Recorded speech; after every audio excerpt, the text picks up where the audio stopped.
Ranger o mas kilala sa tawag na musang. Yan ang tawag sa isa sa espesyal na unit ng ating sandatahang lakas. Alam mo ba na kinatatakutan maging ng ibang bansa ang mga musang?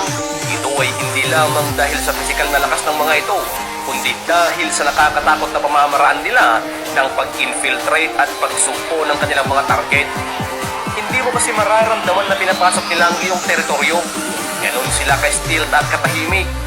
Bukod dito, ay advanced din ang kanilang mga training na kinuha pa noon mula sa training regimen mula sa Japan at Amerika. Bukod pa dito ay gubat ang kanilang tahanan at kaya nilang mabuhay sa kagubatan kahit na hindi mo sila bigyan ng pagkain dahil kayang-kaya nilang mag-produce ng pagkain mula sa mga natural resources ng kagubatan. Marami ng mga masasamang loob tulad ng mga grupo ng mga terorista ang itinumba ng mga Scout Rangers sa mga nakalipas na taon. Pero naisip mo ba kung gaano kahirap ang dinanas nila makatanggap lang ng tabak o yung tinatawag nilang Scout Ranger Badge upang mahirang sila bilang isang ganap na musang o Scout Ranger? Magsagawa ng mga mahihirap na misyon tulad ng anti-terrorism, anti-guerrilla operations, hostage rescue, unconventional warfare, jungle warfare, raiding operation, ambushes, close quarter combat, urban warfare at syempre ang mga pagsabotage sa mga target. Sa unang araw sa Scout Ranger Training Camp ay agad sisindakin ng mga officers ang mga aspirant soldiers na nangangarap papabilang sa elite force na ito.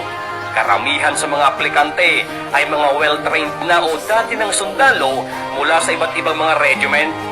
Sabihin na natin ang iba ay may mga matataas ng ranggo at ang iba naman ay mga bagong recruit pa lang ng mga sundalo. Pero pag pumasok ka sa training camp upang maging aplikante, lahat kayo ay pantay-pantay na. Sa unang araw pa lang ng mga aplikante ay masusubukan na kaagad ang tatag ng katawan ng mga ito. Ang tawag sa unang araw dito ay ang reception day.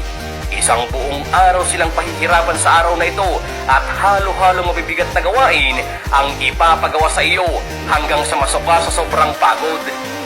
Ang ilan sa mga ipapagawa nila ay ang jumping jacks, push-ups, pull-ups at marami pang iba. Paulit-ulit nila itong ipapagawa hanggang sa umunti ng umunti ang bilang ng mga trainees at umabot sa desired na bilang na maaaring tumawid sa susunod na phase ng training.